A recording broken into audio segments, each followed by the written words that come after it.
This is Rummy's Corner.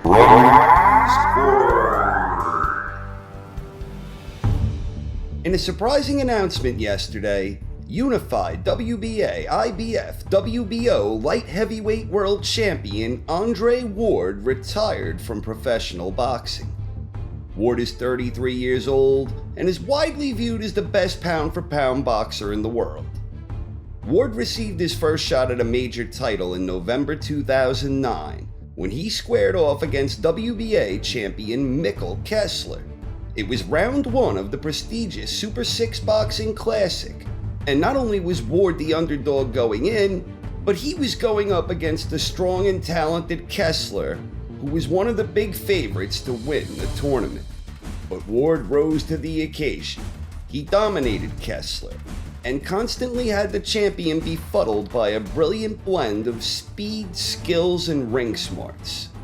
Ward did an outstanding job confusing Kessler with angles, and he did a tremendous job controlling the range and dictating the fighting distance.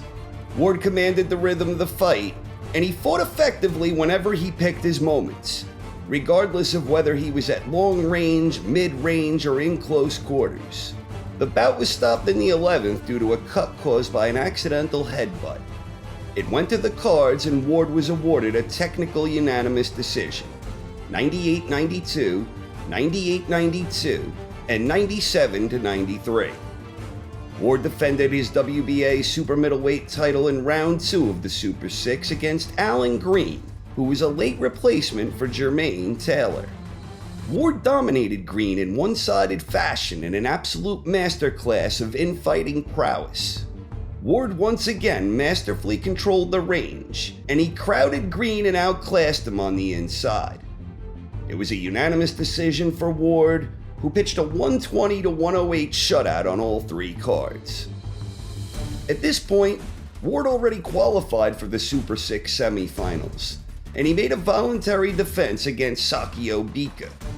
To his credit, Bika was actually more competitive with Ward than anyone else to this point, but Ward eventually made the necessary adjustments, and he won a unanimous decision for his second title defense. Final scores were 118-110, 118-110, and 120-108. In the semifinals of the Super 6, Ward squared off against former middleweight champion Arthur Abraham. King Arthur had some success early on, but once again, Andre Ward was able to make the necessary adjustments, and Ward was able to dominate the battle of range and distance. It was another unanimous decision victory for Ward, and the final scores were 120-108, 118-110, and 118-111. Then came the unification match in the Super 6 finals, when Ward's WBA belt was up for grabs along with the WBC strap of Karl the Cobra Froch. Ward put on another masterclass showcasing his command of range. Ward baffled Froch time and time again while creating angles, setting traps, and exhibiting elite-level boxing skills, both offensively and defensively. Froch gave it his all and continued trying his best, but the Cobra was simply no match for Andre Ward. In the end, it was a unanimous decision victory for Ward, where the card seemed surprisingly close. Final scores: 115-113, 115-113, and 118-110. Andre Ward had just won the Super 6 Boxing Classic, becoming the unified WBA, WBC Super Middleweight World Champion. In his next fight, Ward took on the WBC Light Heavyweight Champion Chad Dawson.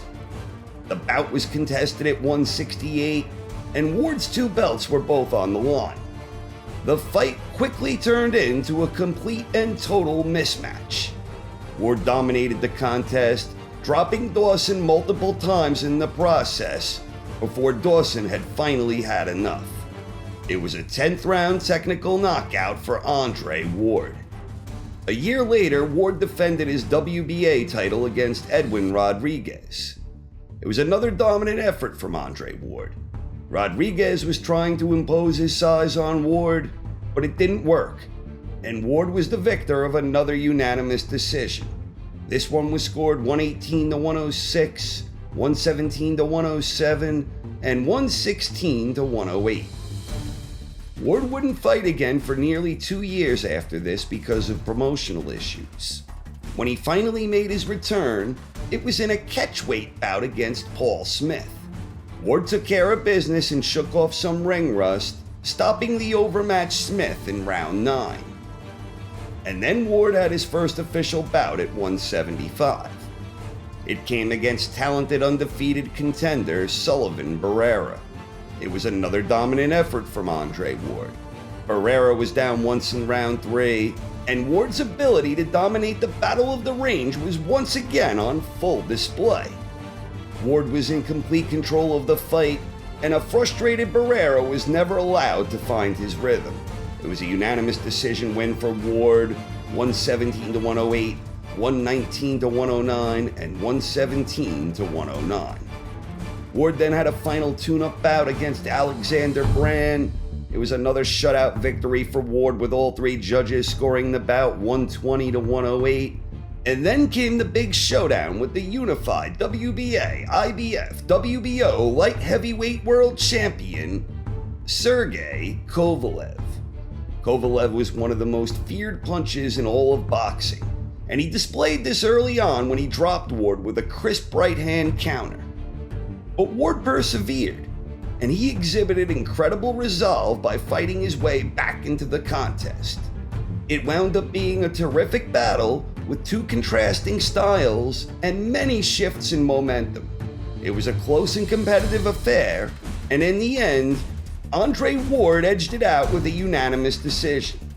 All 3 judges scored the bout 114 to 113 for Ward, but despite his courageous display of heart and determination, most observers believed that Kovalev deserved the victory. Ward and Kovalev had their rematch back in June, and this time the roles were reversed, and Ward entered the ring as the unified champion. And this time, Ward left no doubt. Things started competitively enough, but Ward's consistent investment in body shots ultimately broke Kovalev down, both physically and mentally. A big right hand from Ward represented the beginning of the end, as Ward moved in with an attack, scoring an 8th round stoppage against the mighty Kovalev. It was an outstanding performance from Ward, and apparently, this is the last we'll ever see of him inside the squared circle. Or is it? Ward has always maintained that he wanted to retire young and on top, so I think this might well really be the end for Ward, despite his fairly young age, where he's sort of following in the footsteps of guys like Rocky Marciano and Marvelous Marvin Hagler. Unfortunately for Ward, there just aren't any super fights available for him. And I don't think it's a coincidence that he retired just days after Gennady Golovkin failed to obliterate Canelo the way that so many were expecting. The fact that Canelo fought competitively against Golovkin with things ending in a controversial draw, that absolutely kills any chance of a Ward-Golovkin fight, and that was already a real long shot at this point anyway. But if Golovkin had dominated and stopped Canelo, who knows what tune people would be singing now. So unlike many boxers who retire, we may have actually seen the last of Andre Ward. But then again, who knows?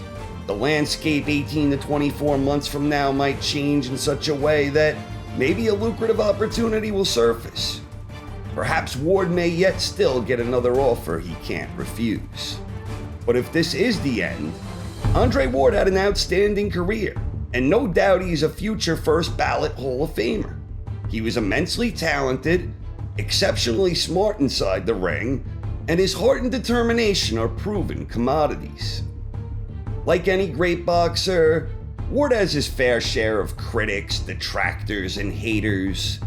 Some people act as if he landed nothing but headbutts against Kessler and nothing but low blows against Kovalev. But Ward was outclassing these guys regardless of any accidental infractions. The reality is, he dominated Kessler and he broke Kovalev's will. Other fans have complained that he's boring and that he never leaves Oakland. I think those are mostly shallow criticisms.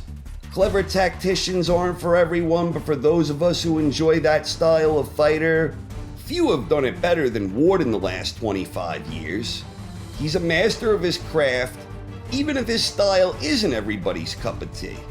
And while Ward is definitely no globetrotter, it wasn't as if he was fighting in California and hiding from the biggest challenges. Ward took on all the elite boxers from his era at 168, proving his dominance time and time again throughout the Super 6. And then he moved up and beat the beast, which is Kovalev. As long as the fights that should happen do happen, I don't much care where they happen, and Ward was involved in a lot of big fights. All of that being said, I do think Ward had two big missed opportunities. The first was when he didn't face Boutte immediately after the Super 6. Had Ward been the one to beat Boutte instead of Froch, Ward would have gotten a lot of credit for this at the time, and I believe it would have been a convincing victory for Ward had this fight happened. If Boutte had beaten Froch, then it would have been a good gamble and Ward Boutte could have been a huge fight, but that strategy backfired. And the other thing I think he could have done is maybe insisted on facing Chad Dawson at 175. Because I think Ward was the better man that night, and it really didn't matter what weight they competed at. Ward would have won, and those are two of the other bigger criticisms from his detractors that I think have a little more merit than some of the earlier ones. But all the nitpicking criticisms aside, nobody could deny that Ward is one of the most intelligent and talented boxers to lace up the gloves in his era, and he was undoubtedly an absolute master of his craft. He had tremendous versatility, he was terrific at adapting and making adjustments, and he rarely ever lost focus in the heat of battle. Andre Ward was truly one of the greats, and he made his mark on this sport, and he left it on his own terms, on top. That's all I got. Thanks for watching, everyone, and have a great night.